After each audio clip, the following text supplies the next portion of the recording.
Sit down no welling with Fat Sam. I'm with Lord Legend, own DC own, Michael Lucas. Introduce yourself. My name is Michael Lucas. And what you was doing before you went to jail? Well, before I was incarcerated, I was a barber, working in a barber shop. Okay, so you a certified barber? Certified, master. Okay, master barber. Okay. What your childhood was like growing up in the streets of DC in the 70s and the 80s? Well, basically, I ain't gonna say I had no bad childhood or anything like that. You know, but coming up in the 70s and 80s, a lot of things going on, and how can I really put it? Well, I mean, it was just good times. Good times? Good times. It was like what y'all used to do, like, hang around the way, just chill out, or you just how old was you when you first started cutting hair? Well, when I first started cutting hair, I was about 18 years old. 18? 18. Yeah. Okay, and so who was Willie Smith? Well, that's a guy that basically that got convicted with me on a murder case. Okay. But I maintain my innocence. Okay. Yeah. Always. Yeah. Okay. What age did you go to jail? And when I got incarcerated, I was 24 years old. Okay. And what age did you come home? When I came home, I was 59. Yeah. 59? 59. So how many years is that? 35 years. 35 years, man. So what were your thoughts on doing 35 years? Well, the bottom line is, if you look at the paperwork, the sentencing amount of paperwork that the federal system had for me, they had me counted out. They had you counted all the way out. I knew different. You knew? I knew different, but just by the grace of God, what I was sentenced on, one of the cases I was sentenced on, it was, they ruled it unconstitutional. Oh. So by them ruling it unconstitutional, they gave me the release where they had to let me out. Oh, okay. Yes. What's the difference in DC from back then when you went in and then though you came home 35 years later, what's the difference? Well, a person that do 35 years will do anything as far as dealing with more so decades in incarceration. The biggest thing is for me is that the city done changed all at once. When I say all at once, I mean far as modernizing the city.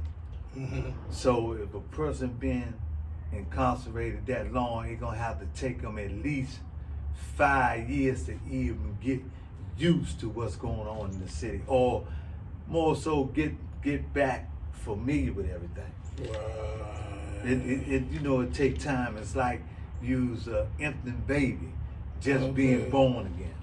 Okay. So how would it feel for you to come home after 35 years and just learn how to drive? Oh man, it was well, put it this way. Before I was incarcerated, I did have a car. I had a 78 Thunderbird, but I really wasn't a good driver at the time. But for me to come home all this time and be able to get my driving down packed like I wanted, and that's all I thought about. I say, when I get out this time, I'm gonna drive myself around. I'm not gonna have nobody drive for me. And I stuck with my plan, and it was really a blessing. Yeah. I feel you on that. How dangerous was Lorton in the 80s? Oh, Lorton was so dangerous during the time I went. Right. Well, let me put it this way. Before I even did 35 years, I did 5.5 years in Lorton. Before the 35 years. But Lorton was so dangerous, in order to survive in this institution, you had to be flirting with insanity. When I say flirting with insanity, you had to be something like, in your mind, you just flirting with insanity to be able to survive, to deal with all the violence and things that was going on there. But don't get me wrong, man. You had a whole lot of good things as well if a person really wanted to better themselves. You know, when I first went, they had college programs. You know what I'm saying? That's where I learned how to my trade from, to cut hair. I was able to get my license and all that type of stuff. But I mean, it had a good part too. It wasn't just had the bad part, but the mentality of the people that you had to deal with. You had to be highly aggressive. And you know, most of the guys, us from DC, we just aggressive people like that. Yeah, so you had to be basically a shark in the water. Basically. Nah, you had to be, it was like in a lion's den. You had to be a lion to be able to make it in the lion's den. Whoa. Okay, how you feel the day that they tell you was coming home? Oh, well, when I found out that the date was set for me to come home, I was really happy. I couldn't stop thinking about it. Yeah. But the 18 months that I waited, when they told me it was 18 months before my date, and I tell you no lie, that was the hardest time I ever done. Out of the whole 35? Out of the whole 35 years, that 18 months. That was anxiously waiting. Yeah, because, you know, I thought about it so much, dreamed about it, and, you know, and I did a lot of dreaming about that day coming. And when I finally got a date, it was just hard time for me. Hard time. You know, because like I said, it was so many things that I thought about doing. Okay. It's a guy that wrote a book called Lorton Legend named Eon Williams. Do you know him? Yes, I know him. Okay. Eon a good person. Okay. Yeah, he real good person. If he can help you out or whatever, he basically about the men. Okay. You know what I'm saying? If you're a good man, thoroughbred man. Okay. You know what I'm saying? Got to be a thoroughbred. Yeah, you got to be. Ain't no question about that. Yeah. You know, man is just when we saying man is just being a person that got more than principles and stand on what you believe in. Right. And you know, just more than principles.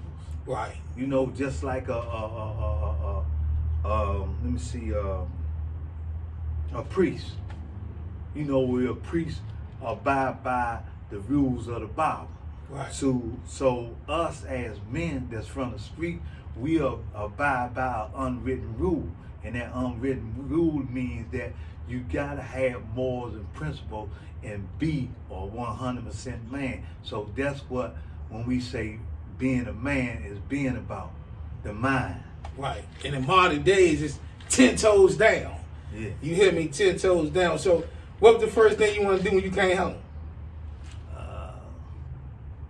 First thing I really want to do, I just wanted to sightsee and just look at my surroundings. Just lay back and take my time and just look at the city, not just DC, all cities. Right. Okay.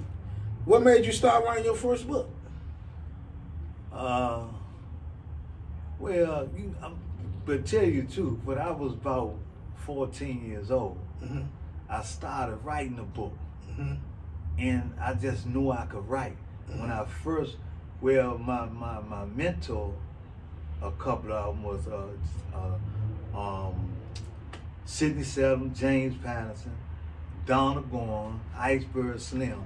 So when I first read my first Donna Gorn book, I knew I could write a book. Oh, okay. Yeah, he was one of the great writers to me. Him and Iceberg Slim. Well, same thing with Sidney Seldom and James Patterson as well. I read a lot of them books. Okay. Was it hard for you to write your first books and structure it to make it a book, like when you first started? Well, when I first started, I just wrote it. I might, in my mind, I might be writing in a word I didn't correctly spell. I just spelled it the way that I think it was spelled. Okay. But I came back later on, and correct everything. So I just wrote. It was like, I just kept writing and kept writing. Okay. And the reason why I wrote like that, because I didn't want to lose the thought of my story. Oh, okay. And even, and when you really get into it and you get to write, you sleep it, you eat it, you do it every day. You even dream. Okay. With writing the books that I wrote, I even woke up in the middle of the night and had a dream, and took that one sentence that I had that dream and wrote a whole chapter. But when you have a dream and you dream about something, that's because you be writing so much and it be all in your mind. So when I wake up and I wrote it down, that way, so in the morning come, I know what I wrote down and I can go from there. And like I say, I wrote a whole chapter just with one sentence in my dream. That's deep. So like what periods, question marks, exclamation marks, and all that. Well, that did came later on. I'm more so of I don't consider myself as a writer. I consider myself as a storyteller. So, with a punctuation, the periods, the expressions, I use an editor to do all that. Okay. So, how you feel the day that you found out the police was looking for you back when you first caught your charge and you found out? How did you feel then? Well, the whole thing about it is, I was in the barbershop working. I never knew that law enforcement agents was looking for me. This was 1984. Okay. So they came in the barbershop when I was cutting the little boy hair and called my name out. So when I turned around, it was the homicide. And they charged me with a homicide. And that was it. I went in and got convicted for it, and Okay, how you feel when the judge said 25 to life? No, he didn't say 25 to life. They sentenced me to 20 to life. Oh, okay. Yes. Okay. But the reason why I did so much time, because I know I was innocent. Okay. And I got tired of the appeals and all that. They wasn't trying to let me out. They wasn't trying to do nothing. So when an opportunity came, I was stupid. I escaped. So when I escaped, that added more to my time. I did extra 15 years. If it wasn't for the escape, I wouldn't did that much time. But at the time, I thought it was a good idea, and I did it. But when it all boiled down to, it was a stupid idea. Okay. Did you ever think you was coming home again? No. Well, I ain't gonna say that. Like I say, the papers read that I wasn't coming, but in my heart, I knew better. So yeah, I've hearing the judge say that, man. I know it was like, it was like my life. Yeah, it was like you been hit with. It's like a ton of bricks dropped on your soul when they tell you a life sentence, especially for a crime you did not do. So what you got for the youth of DC? What you tell them about all the things that's going on in DC? How? Well, the youth of DC nowadays, I think that they need somebody out there to try to bring them together, especially these neighbors, especially down there in Southeast, down there off of Good Hope Roadway.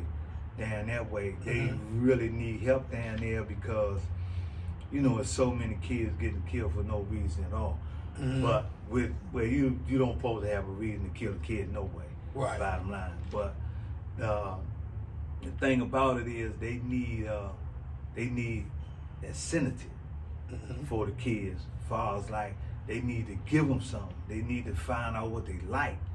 You know what I'm saying? So they can learn something that'll guide them through life. So once they find out what they like, you know what I'm saying? I think that they should have a program and find out what they like and pay the kids every week some money, because it's all about money. Yeah, it's all about money. If you give them some kind of money where they can go out and be responsible for themselves and get the things that they need, and plus they learn something, that a career that will guide them through life, and that's what they need. And that's what they're not getting. That's what they're not getting. They're not understanding that.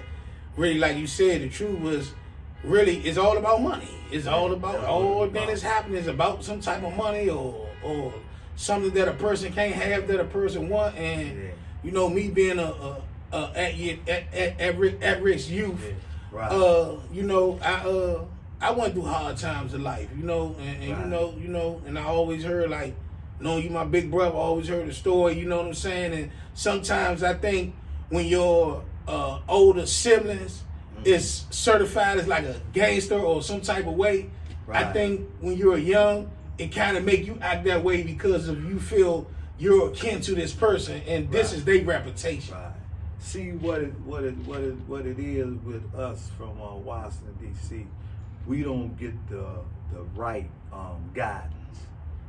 So that would lead us into the things that we shouldn't get into, because all in reality we think is right what we doing.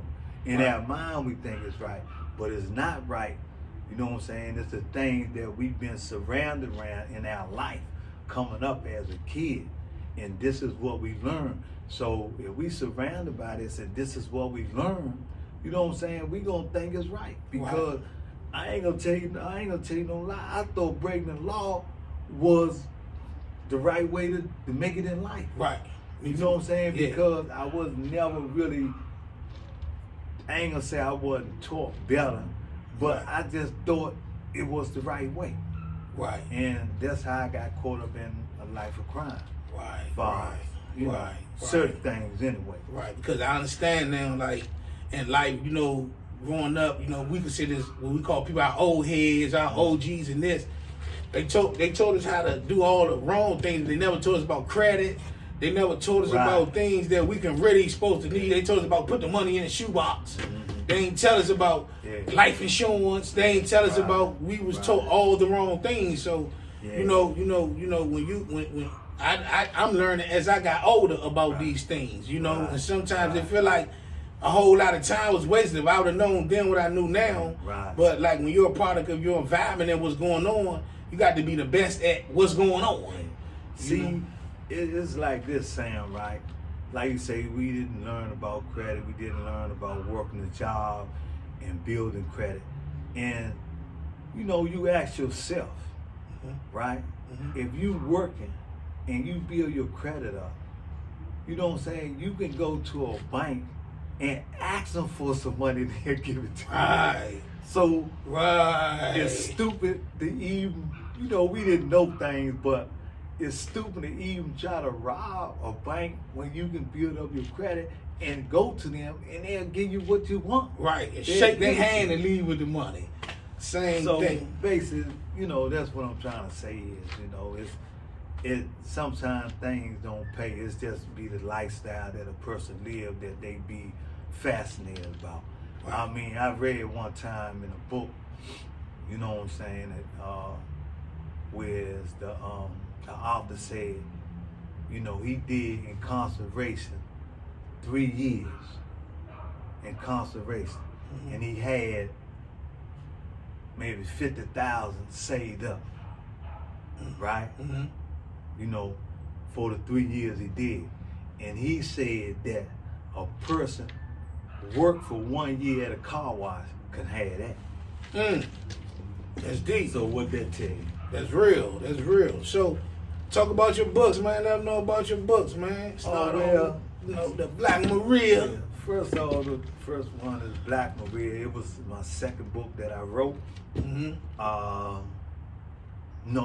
second book that I wrote, and the first one to get published. Black Maria is about 3 girls, one of them named Maria, fell on hard time because her mother had got sick and they didn't have the money to pay the doctor bills and all that kind of stuff that they needed for their mother because she was in the hospital. So she decided that she was going to live a life of crime to help her mother that was in the hospital. Okay. So she got into robbing banks. Okay. That's basically what that's about. Okay. Now, what about no cut cars? Well, no, let me say this, they are fictions. Okay. Right? No cut card is about 2 guys, one named Gunslinger and the other one named Wolf Trap. Yeah, right? Wolf Trap Gunslinger. So what happened was they got convicted, was in Lorton, got back on technicality, and went back to the streets, and they was really upset about the people that, you know, put them in there, so they got back to the life of crime and started living their life again, you know. But the bottom line is, I'm not trying to glorify the life of crime. These books is like a movie for entertainment reason only. Okay.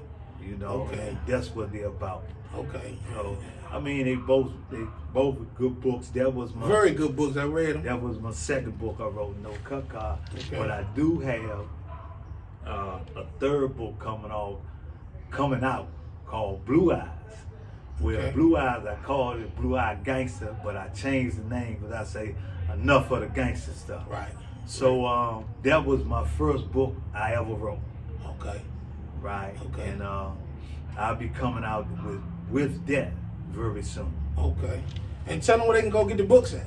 Well, you can go to Amazon.com, give my name, Michael Lucas, Amazon.com, Black Maria, or No Cut Card. Okay. You can also purchase from me as well. Okay. But me too. You can purchase from me too. But I will give you the information. I don't have it always set up like I want to yet. But next time I do interview, I will have the information to give you where you can get in contact with us, and we can be able to, after you send the money, we can be able to send the book to you in the mail. Okay. You can call. Well, I'm gonna have it where though you can call in, put your order in, and give me your information, and basically send you money, and I'll send you the book. Okay. Well, like I said, I don't have it everything on out like I want it yet, but as soon as I get it on out like I want it, I get back to y'all and we have it done. Okay. Yeah, man. Sitting down with Fat Sam, no welling, you know what I'm saying? So, you know, I appreciate you. Okay. Yeah, man. So go cop that book. Say it again. Amazon.com. Amazon. Michael Lucas. Michael Lucas. Black Maria, No Cut Cards. Peace. Thank y'all for Peace coming and love. through. Thank you for your time. Take care and be safe. And stay you.